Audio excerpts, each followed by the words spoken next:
آپ لوگ اپنی شخصیت کو بناؤ، کیریکٹر بناؤ نا، اور کیریکٹر آپ لوگ اپنے کو کوئلہ نہ بناؤ بیٹا، اس طرح نہ بنو کہ کوئلہ کی طرح.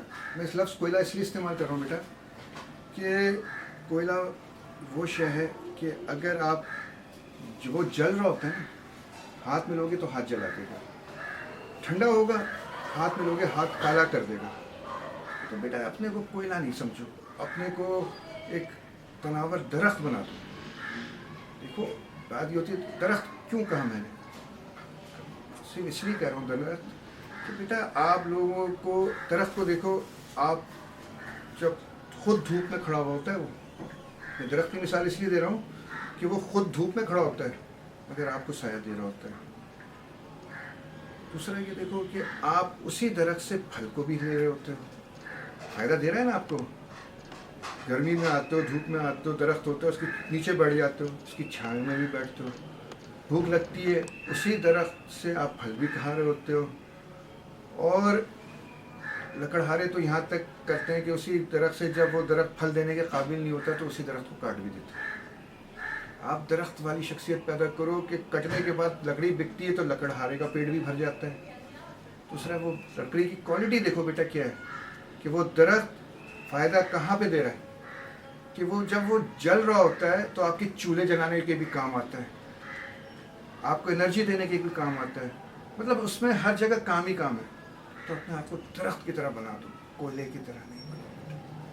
زندگی میں وہ لوگ کامیاب ہو ہی نہیں سکتے ہیں جو نہ اپنے لیے فائدہ کریں نہ دوسرے کو فائدہ دیں. اور ایک بات یاد رکھنا بیٹا، اپنی زندگی کے اندر ایک چیز آج سے عہد کرو میرے ساتھ کہ اپنی ذات سے دوسروں کو فائدہ پہنچاؤ. یاد رکھنا، میں یہ بات اس لیے کہتا ہوں، ایک تو قرآن پاک کے اندر اس کی بڑی وعید آئی ہے کہ انسان وہ ہے جس کے ہاتھ اور زبان سے دوسرا فائدہ بخش رہے، جس کو منافع بخش رہے، جس کا فائدہ پہنچے جس کو. بیٹا ورنہ انسان پیدا ہوتا ہے اور مر جاتا ہے، پتہ نہیں چلتا کہ وہ کب آیا اور کب چلا گیا. اپنے کو انسان کے لیول پہ لے کر آؤ. ابھی صرف تم آدمی ہو، صرف کھا رہے ہو، پی رہے ہو، سو رہے ہو، اٹھ رہے ہو، جاگ رہے ہو، آدمی بنے رہو. اگر یہی کام تم آدمی کے لیول سے اگر تم نے کوئی غلط کام کرنا شروع کر دیا، چوری کرنا، ڈکیتی کرنا، مارنا ڈالنا، تو پھر جانور کے لیول پر آ جاؤ. بیٹے انسان جانور کے لیول پہ تو تم لوگوں کو میں نہیں کہوں گا کہ تم لوگ آؤ، تم لوگ پڑھ لو، ماں باپ کی انویسٹمنٹ ہے، اس کو کہیں نہ کہیں نظر آنا چاہیے. آدمی نہ بنو، انسان بن جاؤ. انسان کا لیول دوسرے کے لیے کچھ کرنے کا ہوتا ہے نا بیٹا، کرو. دیکھو ایک بات یاد رکھنا کہ یہ بات میں تمہیں بتا رہا ہوں کہ آپ نے کبھی سانپ کو دیکھا ہے؟ دیکھا ہے نا؟ بچھو دیکھا ہے؟ یہ وہ جانور ہیں بیٹا جو موذی جانور ہیں، انسان سے نقصان ہے. یاد رکھنا بیٹا. میں دوسری بات اس لیے کہہ رہا ہوں کہ انسان کے لیول پہ آ جاؤ، اپنی ذات سے کسی کو فائدہ دے دو، بغیر خود کو فائدہ حاصل کیے کہ یار کہ مجھے اس سے کوئی فائدہ تمہیں اللہ دے گا، اس کا تمہارے معاملات زندگی میں بڑے سدھریں گے. آپ اس کے لیے کچھ کر دو. جانور کے لیول سے ہٹ جاؤ، انسان کے لیول پہ کھڑے ہو آ کر فائدہ پہنچاؤ. دیکھ اس کی مثال یہ ہے، نقصان پہنچاؤ گے تو بھی برباد ہو جاؤ گے. سانپ اور بچھو کی جو میں بات کر رہا تھا، اپنی بات کو کاٹ کر میں اس لیے اس طرف آیا ہوں کہ سانپ اور بچھو سے انسان کو نقصان ہے. کبھی ان کی پیدائش کا پتہ ہے بیٹا کہ کس طرح پیدا ہوتے ہیں اور کس طرح مرتے ہیں؟ جس چیز سے انسان کو نقصان ہے اللہ نے اس کی نسل کشی بھی اسی میں رکھتی ہے. سانپ اتنے انڈے دیتا ہے، کہتے ہیں اگر سانپ اپنے بچوں کے انڈے نہ کھا جاتا نا تو پوری دنیا میں صرف سانپ ہی سانپ ہوتے ہیں. اللہ نے کیسے نسل کشی کری کہ وہی سانپ ہوتے ہیں، چند سانپ جو بچ کے نکل جاتے ہیں. اللہ نے ایک سانپ سے ہی اس کے بچوں کو مروایا. انسان کو نقصان ہے نا. بچھو ایذا دینے والا، نقصان دینے والا جانور انسان کو، اللہ نے اس کی برکت کس طرح ختم کر اس کے اوپر ایک لعنت کی توق اس کے اوپر کیسے ڈال دی ہے. جب بچھو پیدا ہوتا ہے نا تو بچھوانی کا پیٹ پھٹتا ہے، اس میں سے بچھو بلل کے باہر آتے ہیں. تو جب وہ بچھو بلک کے باہر آتے ہیں اور پیٹ پھٹتا ہے بچھوانی کا، تو اس کے بعد وہی بچھو جس کو اس نے پیدا کیا ہوتا ہے وہی اپنی ماں کو کھاتے ہیں. آپ نے دیکھا کتنا عبرت جس سے انسان کو نقصان پہنچا اللہ نے اسی کے اندر اس کی نسل کشی کر دی. شیر درندہ ہے, انسان کو فائدہ نہیں ہے, اس سے نقصان ہے, چیر دیتا ہے, پھاڑ دیتا ہے, اسے غرض نہیں ہے, آپ اس کو پالو ساری زندگی اور پھر بھی آپ کو کاٹ دے گا. اللہ پاک نے اس کے اندر بھی یہی صفت رکھی ہے کہ وہ اپنے شیر جب بچے جس کے پیدا ہوتے ہیں نا تو وہ اپنے بچوں کو ہی کھا جاتا ہے. شیر نے 1-2 بچے چھپا پاتی ہے, باقی 5-6 بچے پیدا ہوتے ہیں, سب مر جاتے ہیں. دوسری چیز سمجھو اس بات کو, کبھی گائے کو, بھینس کو, بکری کو دیکھا ہے نا, پھر دیکھا ہوگا کتے اور بلی کو بھی. گائے, بکری, بھینس, ان کے دودھ سے انسان کو فائدہ ہے نا بیٹا, ہوتا ہے نا.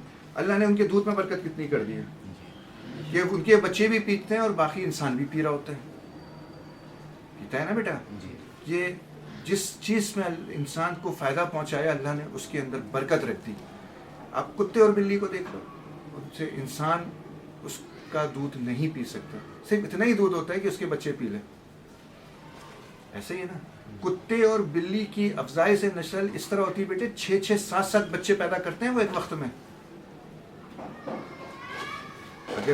مگر برکت ختم ہو جاتی ہے.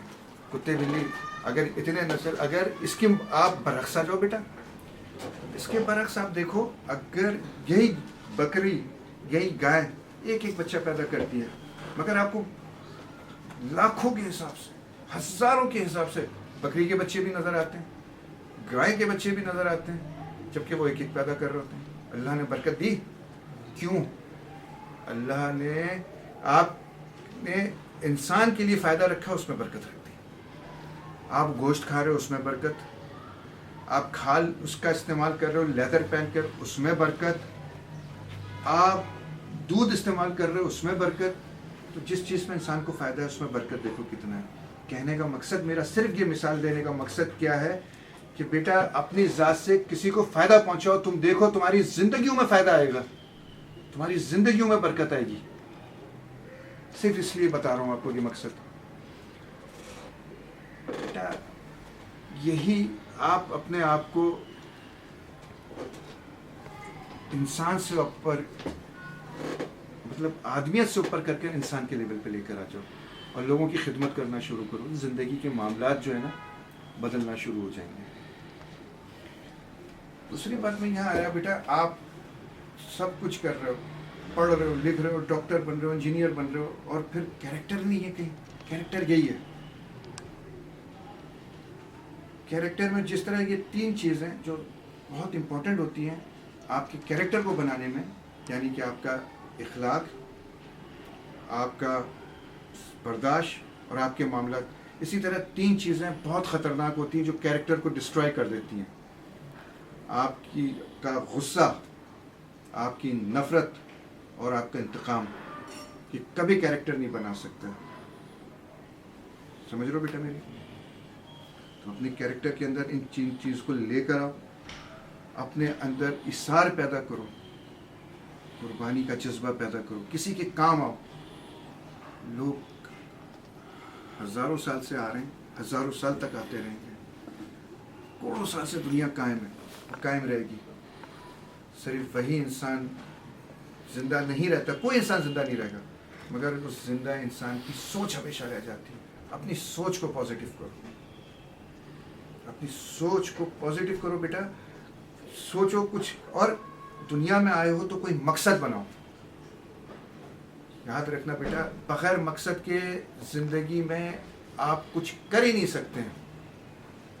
مثال کے طور پر اگر آپ کو اپنے فیوچر کے اندر اپنے کچھ کرنا ہے تو ٹارگٹ سیٹ کرو, مقصد سیٹ کرو. مجھے ایک سوال کا جواب بتاؤ. آپ ٹرین میں, آپ کہیں جانا چاہتے ہو نا تو آپ ٹرین پہ پکڑتے ہو. آپ ٹرین لینے کے لیے جاتے ہو تو آپ اسٹیشن مانسٹر کے پاس جاؤ گے, آپ اس سے کہو گے یار ٹکٹ دے دو, تو وہ پہلی بات کیا کہے گا, کدھر کا, ایسے ہی کہے گا نا. آپ کہو گے یار جہاں کا جی چاہے دے دو, تو وہ کیا سوچے گا, کہے گا یار یہ تو پاگل ہے. آپ انسسٹ کرو گے, میں کہوں یار دے دو, کہیں کا بھی دے دو, تو وہ کہیں کا بھی ٹکٹ دے دے گا. تو بیٹا کہیں کا ٹکٹ لے کر بیٹھ تو جاؤ گے, اب یہی نہیں پتا جانا کدھر ہے, تو پھر کیا مطلب, مقصد تو فیل ہو گیا نا. پھرتے رہو پورے وقت ٹرین میں. اور پھر اسی جگہ آ کر اتر جانا. وقت گیا, انرجی گئی, پیسہ بھی گیا, اور وہیں کھڑے ہو. آپ جب اس سے کہو گے یار کہ مجھے لاہور جانا ہے, مجھے لاہور کا ٹکٹ دو, تو لاہور اگر آپ کسی مقصد کے لیے جا رہے ہو تو آپ لاہور پہنچ کر ہی وہ مقصد حاصل کر سکتے ہو نا. تو یہی زندگی ہے.